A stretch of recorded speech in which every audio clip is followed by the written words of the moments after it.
Thank you very much. I want to, first of all, thank Gary for those warm words. I also want to acknowledge my friends in government. I heard Darrell Issa is here, and Al Wynn, and Tom Davis.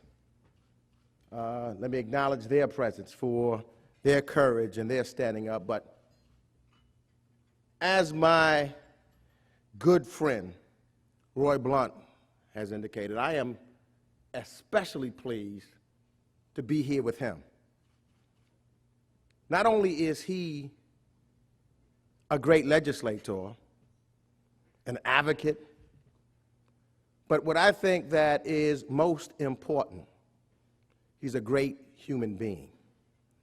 And too often in politics today, because we wear a title saying we're either this party or that party, we don't acknowledge one another as good human beings.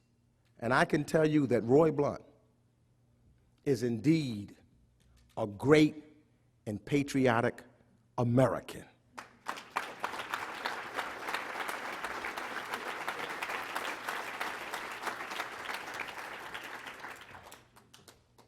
Now, we were talking earlier, and this is a special award to me. You know, just think about it. While I was at the table, I was answering emails on this little device. When I go home, I've got this nice big 50-inch flat screen television that fits on my wall.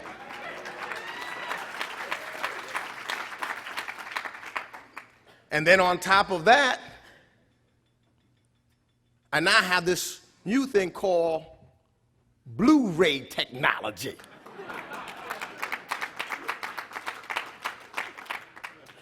But most importantly,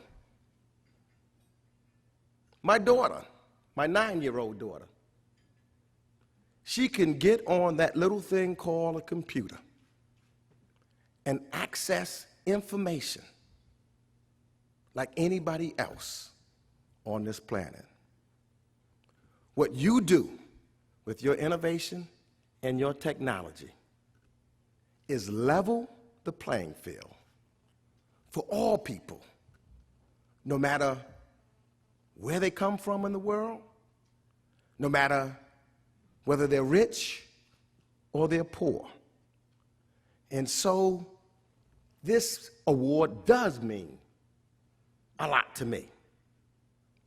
I'm struck, in fact, about the profound and appropriate way that CEA had the foresight to bestow an annual award that combines the words digital and patriot.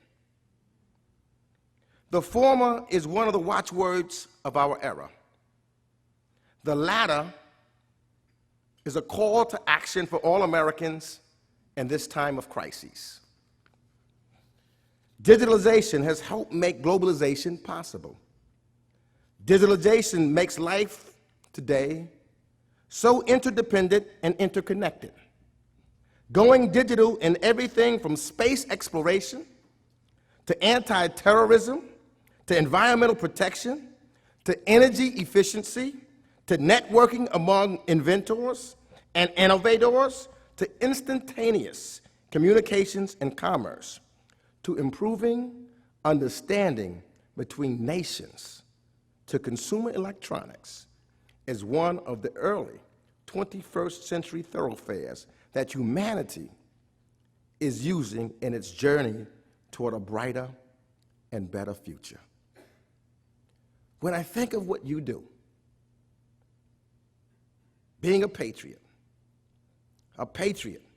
that is seeking ways to do what is best for America rather than what is best for one's party or one's short-term political advantage, is the challenge that confronts leaders in both the public and private sectors.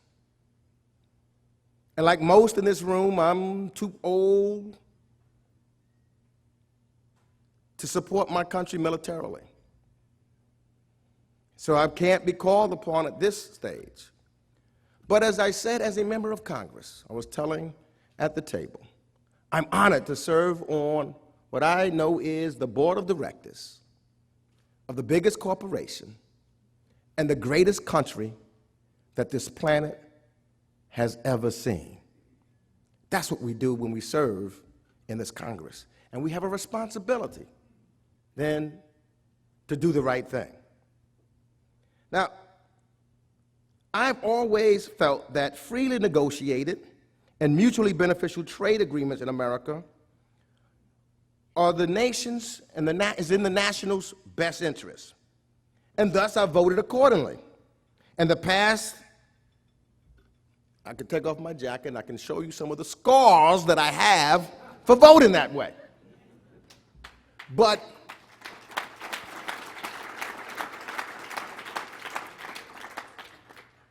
as noted earlier, when we're talking at the table, there is two forms, major forms of relationships between countries. One is trade, the other is war. You make a choice. I like trade much better. That's my choice.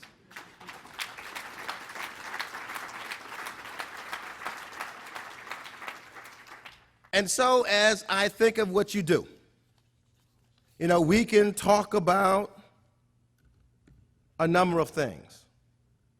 But when you talk about broadband, for example, what you're doing, let's just think, broadband has the capacity, and this is why we have to increase it, and we have to take advantage of the best cutting-edge technology. Broadband will directly impact the productivity in all industries and our economy, thus will directly affect public safety, education, healthcare, and most of our daily lives. Now, I can't think of where we would be today without you. The past 100 years, think about it, has been the greatest advancement in history. Why is that? Because of you. Things that we take for granted. I get up in the morning, and now I get into my office early, and I pop something in the what? The microwave. When I leave there, I don't have to worry about whether or not I have to put a quarter in a telephone booth to speak to my daughter in the morning. I could pick up this little phone and call her. When I think about who we are today, you cannot say that we are who we are without acknowledging the work that you and your companies do. And so I say to my friends in Congress,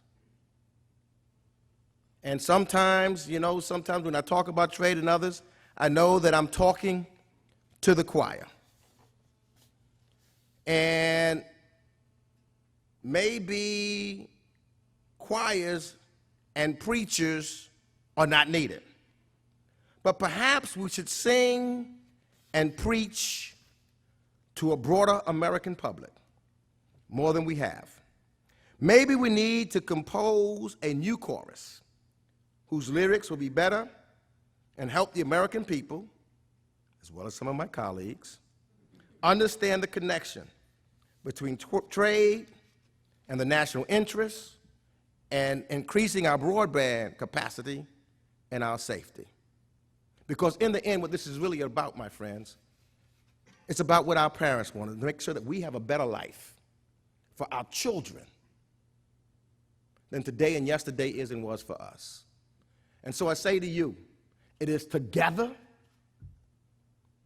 working across aisles as I do with Congressman Blunt, that we will make sure that our country, and as a result, the world, moves forward, because it is your ingenuity, it is your innovation, it is your creativity that has made this a better place. And we can do nothing or should do nothing that stops that. I am confident. You know, we look at, as I close, what took place at the Summit of Americas. I feel better today, Roy, than I did 3 weeks ago, that we're going to pass Colombia and Panama. I feel better today.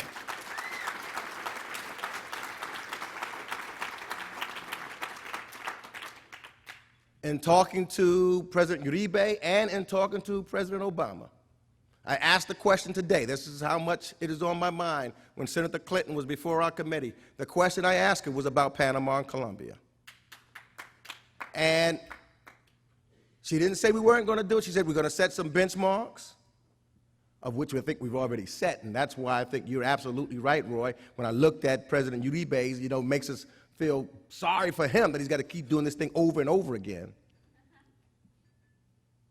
But I feel confident President Obama, who got elected because of you, your technology, he found out a way to make sure to communicate with folks like never before through technology. So he understands, and we will continue to push to make sure that this happens. Because what you have done, you've taken people's dreams and made them reality. And that's truly what this is all about. So thank you, and may God continue to bless each and every one of you, because together we'll make this place a better place. Thank you very much. Thank you so much. You want us to send us to your office? You want to take it? I'll take it. Thank you. Really appreciate it. Thank you.